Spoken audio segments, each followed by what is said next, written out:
नमस्कार, मैं हूँ आपके संग नित्यम मंत्र यंत्र तंत्र वास्तु के विशेष कार्यक्रम के साथ। एकादशी भगवान विष्णु को समर्पित होता है। योगिनी एकादशी के दिन पीपल की पूजा का बहुत बड़ा महत्व है। ऐसा मानते हैं कि इस दिन पीपल की पूजा करने से भगवान विष्णु अति प्रसन्न हो जाते हैं, और भगवान विष्णु जब प्रसन्न हो जाते हैं तो माता लक्ष्मी भी प्रसन्न निश्चित रूप से हो जाती है। जीवन में धन की कमी दूर हो जाती है। इस दिन अगर आप छोटा छोटा उपाय करते हैं तो आपके जीवन में जो धन की किल्लत है, जो धन की समस्या है, वो तो दूर हो ही जाती है। मन की शांति भी आपको मिलती है। तो बने रहिए हमारे साथ। हम आपको बताएंगे योगिनी एकादशी पर एक सिक्का यहाँ रखने से बदलता है भाग। लेकिन इसके पहले अगर आप हमारे चैनल को सब्सक्राइब नहीं किए तो कृपया इसे सब्सक्राइब कर लें तथा बेल बटन को भी दबाएं ताकि नए वीडियो का नोटिफिकेशन आपको तुरंत मिल जाए। आषाढ़ कृष्ण पक्ष एकादशी को योगिनी एकादशी कहते हैं। इस व्रत से समस्त पाप का नाश होता है। यह लोक और परलोक में मुक्ति देने वाली है। यह तीनों लोकों में प्रसिद्ध है। योगिनी एकादशी व्रत रखने से 88,000 ब्राह्मणों को भोजन कराने के बराबर फल की प्राप्ति होती है और अंत में स्वर्ग की प्राप्ति होती है।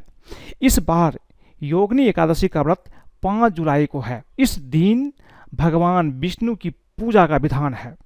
आषाढ़ मास के कृष्ण पक्ष को पड़ने वाली इस एकादशी के दिन पीपल की पूजा को अधिक महत्व दिया जाता है। अगर आप योगिनी एकादशी के दिन कुछ उपाय को अपनाते हैं तो न केवल आपके जीवन में सभी कष्ट समाप्त हो जाएंगे, बल्कि आपके घर में सुख शांति और धन धान की बरसात होगी। शास्त्रों के अनुसार यह व्रत तीनों लोकों के सुख को भोगने वाला होता है। इस दिन निष्ठा के साथ व्रत रखने से, अन्न न खाने एवं गरीबों को दान देने से भगवान विष्णु अति प्रसन्न होते हैं। इससे आपको जन्म मरण के बंधन से मुक्ति मिल जाती है और सदा के लिए आपको मोक्ष की प्राप्ति हो जाती है। योगिनी एकादशी के विषय में पुराणों में एक कथा है जिसमें हेम नाम का एक माली था जो काम भाव में लीन होकर ऐसी गलती कर बैठा कि उसे राजा का श्राप मिला, जिससे उसे कुष्ठ रोग हो गया। एक ऋषि ने योगिनी एकादशी व्रत रखने को कहा, जिससे उसका कुष्ठ रोग ठीक हो गया और तभी से इस एकादशी का महत्व है। इस एकादशी के दिन पीपल की पेड़ की पूजा करने से पाप नष्ट हो जाते हैं और मनुष्य के मरने के बाद स्वर्ग की प्राप्ति निश्चित रूप से होती है। योगिनी एकादशी के उपवास की शुरुआत 10वीं तिथि की रात्रि से हो जाती है। व्रती को, जो लोग व्रत रखना चाहते हैं, उनको 10वीं तिथि की रात्रि से ही तामसिक भोजन का त्याग कर सादा भोजन ग्रहण करना चाहिए और ब्रह्मचर्य का पालन अवश्य करें। हो सके तो जमीन पर ही सोए। प्रातःकाल उठ करके नित्य क्रम से निजात पाकर स्नान आदि के पश्चात व्रत का आपको संकल्प लेना चाहिए और भगवान विष्णु की पूजा इस दिन अवश्य करना चाहिए। योगिनी एकादशी का बहुत बड़ा महत्व शास्त्रों में बताया गया है। योगिनी एकादशी व्रत में स्नान का विशेष प्रावधान है। योगिनी एकादशी के दिन स्नान करने से पहले पानी में आंवले का रस मिलाकर स्नान करना चाहिए। इससे आपको बहुत पुण्य की प्राप्ति होती है। जो आंवला आप खाते हैं उसका थोड़ा सा रस निकाल लीजिए, पानी में डाल करके सुबह में स्नान कीजिए। आपको निश्चित रूप से धन की प्राप्ति होती है और सारी इच्छा भी पूर्ण होती है। योगिनी एकादशी के दिन भगवान विष्णु को दूध में केसर मिलाकर अभिषेक कराने से भगवान विष्णु अपने भक्तों पर जल्द ही प्रसन्न हो जाते हैं। तो भगवान विष्णु की कृपा चाहते हैं तो इस दिन आपको निश्चित रूप से दूध में केसर मिलाकर के भगवान विष्णु को निश्चित रूप से अभिषेक करें। इससे भगवान प्रसन्न हो जाते हैं। एकादशी पर दक्षिणावर्ती शंख का भी बहुत बड़ा महत्व है। अगर आपके घर में दक्षिणावर्ती शंख नहीं है तो आपको ये अवश्य ही रखना चाहिए। योगिनी एकादशी के दिन दक्षिणावर्ती शंख में गंगा जल या जल भर करके भगवान विष्णु का अभिषेक करने से माँ लक्ष्मी बहुत जल्द प्रसन्न हो जाती है और धन की वर्षा भी करती है। इसलिए आपको अपने घर में दक्षिणावर्ती शंख अवश्य रखना चाहिए। जब भी आप दक्षिणावर्ती शंख खरीदते हैं तो आप उसको कान के पास ले जाइए। कान में अगर आपको आवाज़ आती है उस शंख से तो समझिए ये सही है। उसी शंख को ला करके अपने पूजा स्थान में इसे स्थापित करें।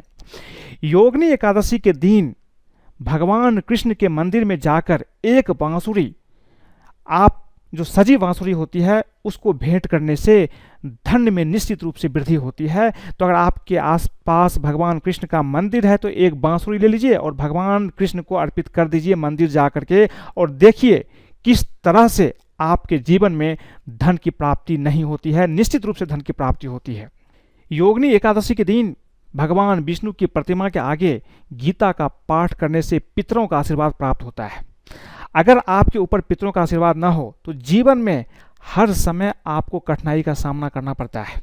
इसलिए पितरों का आशीर्वाद तो बहुत ही जरूरी है, तभी आप जीवन में ऊंचाई तक पहुंच सकते हैं। तो पितर का आशीर्वाद प्राप्त करने के लिए अगर आपको गीता का पाठ आता है तो आप योगिनी एकादशी के दिन गीता का पाठ अवश्य करें, इससे आपको बहुत फल की प्राप्ति होगी। भगवान विष्णु की पूजा तुलसी के बिना पूरी नहीं होती है। एकादशी के दिन तुलसी अर्पित करना बहुत ही महत्वपूर्ण है, लेकिन एकादशी के दिन आप तुलसी को तोड़ नहीं सकते हैं, इसलिए तुलसी एक दिन पहले ही तोड़ करके रख लें। उसके बाद एकादशी के दिन भगवान विष्णु को तुलसी अवश्य ही अर्पित करें।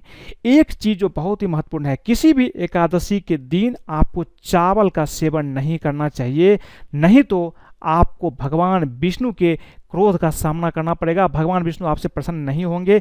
इसलिए एकादशी के दिन आप व्रत करते हैं तो अच्छी बात है, अगर व्रत नहीं भी करते हैं तो भी कोशिश करें कि आप चावल नहीं खाएं, चावल से बनी कोई चीज़ भी आपको नहीं खाना चाहिए।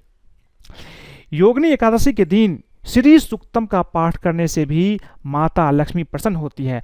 अगर आप श्री सूक्तम का पाठ जानते हैं तो आप इस दिन श्री सूक्तम का पाठ अवश्य करें, अगर आप चाहते हैं कि आपके जीवन में धन की प्राप्ति हो। एकादशी के दिन स्नान के बाद खुद पीले वस्त्र धारण करें एवं भगवान को भी पीले वस्त्र पहनाएं, भगवान विष्णु को। इसके बाद उन्हें पीले फल एवं मिठाइयों का भोग लगाएं, साथ ही उन्हें पीले फूल भी अवश्य अर्पित करें। ऐसा करने से भगवान विष्णु प्रसन्न होंगे और आपकी सारी मनोकामनाएं पूरी होती है। भगवान विष्णु को पीला फूल अति प्रिय होता है, इसलिए इस दिन आप कुछ अर्पित करें न करें, तुलसी दल और एक पीला फूल आप अर्पित कर दीजिए। अगर पीला फूल आपके पास नहीं है तो आप मानसिक पीला फूल भी कल्पना करके भगवान विष्णु को अर्पित करें, ये भी आपके लिए अच्छा होता है। कभी कभी जो मानसिक फूल होते हैं वो वास्तविक फूल से ज़्यादा अच्छा काम करते हैं।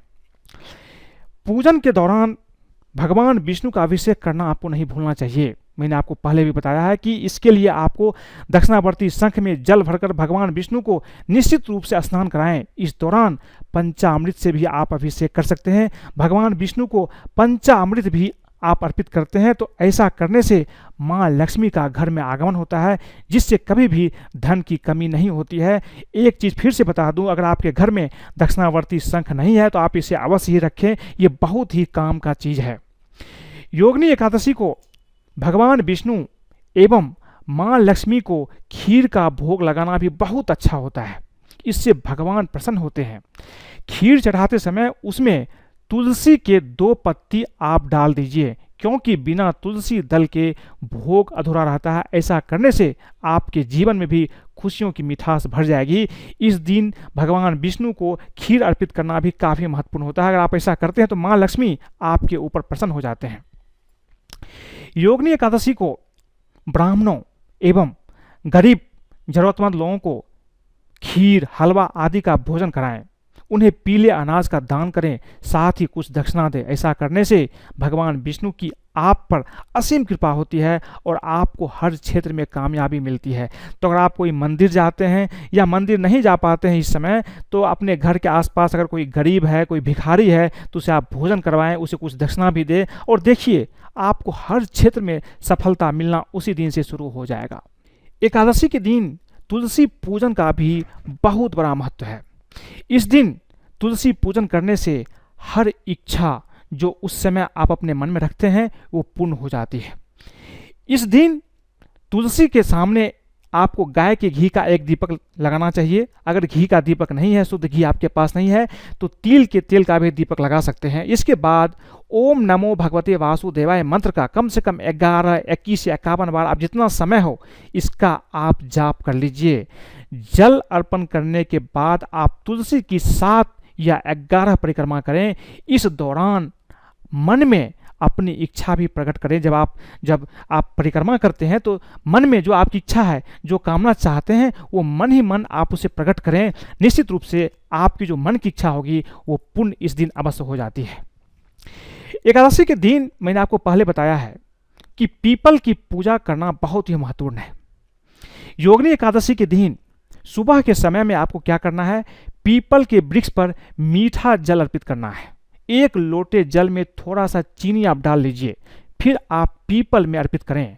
लेकिन ये काम आपको सुबह के समय ही करना है।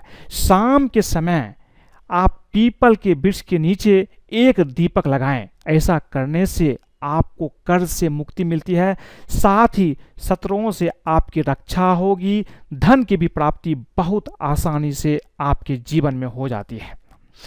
अगर पैसों की तंगी का सामना आपको करना पड़ रहा है तो एकादशी के दिन भगवान विष्णु का केसर के दूध से अभिषेक अवश्य करें। मैंने पहले भी बताया है। और भगवान विष्णु की पूजा करते समय कुछ पैसे आप मंदिर में रख दें, अगर आप मंदिर जाते हैं तो। इसके बाद इन पैसों को उठा करके अपने पर्स में रख लीजिए। याद रखिए, इन पैसों को अपने पर्स या तिजोरी में ही रखें और खर्च ना करें। हमेशा तिजोरी पैसों से भरी रहेगी। यदि आप कर्ज से परेशान है तो एकादशी पर पीपल के वृक्ष पर पानी अवश्य चढ़ाएं और शाम के समय दीपक अवश्य जलाएं। पहले भी मैंने आपको बताया है। भगवान विष्णु का पीपल के वृक्ष में वास माना जाता है। इस उपाय को करने से आपको जल्दी ही कर्ज से मुक्ति मिलेगी। मैं आपको ऐसा पहले भी बताया हूं, चूंकि इस दिन पीपल की पूजा का बहुत बड़ा महत्व है। सुख और शांति के लिए एकादशी के दिन 1 नारियल एवं थोड़ा सा बादाम भगवान विष्णु के मंदिर में या अपने पूजा घर में ही आप भगवान विष्णु को अर्पित करें। इससे निश्चित रूप से आपको जल्द ही लाभ की प्राप्ति होती है, सुख और शांति आपके जीवन में आता है। और एक चीज़ फिर से बता दूं कि आपको तुलसी की पूजा इस दिन अवश्य करना चाहिए। तुलसी की आप 11 परिक्रमा करें। उसके बाद मन में जो इच्छा है परिक्रमा करते समय बोलते रहें, आपकी इच्छा निश्चित रूप से पूर्ण होती है। एक चीज़ जो और महत्वपूर्ण है, सिक्का, अगर आपके पास 1 रुपये की सिक्का है, 5 रुपये की सिक्का है, ये काफ़ी महत्वपूर्ण है। इस दिन आपको क्या करना है, भगवान विष्णु का जो सिंहासन है, जहां भगवान विष्णु को रखते हैं, उनके सामने 1 सिक्का आप रख दीजिए। उसके बाद आप ओम नमो भगवते वासुदेवाय इस मंत्र का कम से कम 11 बार जाप करें, आरती करें। एकादशी के अगले दिन स्नान करने के बाद इन सिक्कों को अपने पर्स या तिजोरी में रख लें। इसके साथ उसमें आप थोड़ा सा साबुत चावल के दाने भी डाल लीजिए। ऐसा करने से आपका घर, आपका पर्स हमेशा धन से भरा रहता है। ये बहुत ही अचूक उपाय है। योगिनी एकादशी के दिन या किसी अन्य शुभ दिन भी कर सकते हैं। ऐसा करने से निश्चित रूप से आपको धन की कमी नहीं होती है। तो अगर आपको ये वीडियो पसंद आए तो कृपया इसे लाइक करें, सब्सक्राइब करें, अपने दोस्तों के साथ भी शेयर करें, ताकि वो भी इन उपाय को करेंगे तो उसके जीवन में भी भगवान विष्णु की कृपा प्राप्त होगी, माँ लक्ष्मी प्रसन्न होगी और धन की प्राप्ति होगी। फेसबुक पर भी आप मुझे फॉलो कर सकते हैं। आज के लिए बस इतना ही। धन्यवाद।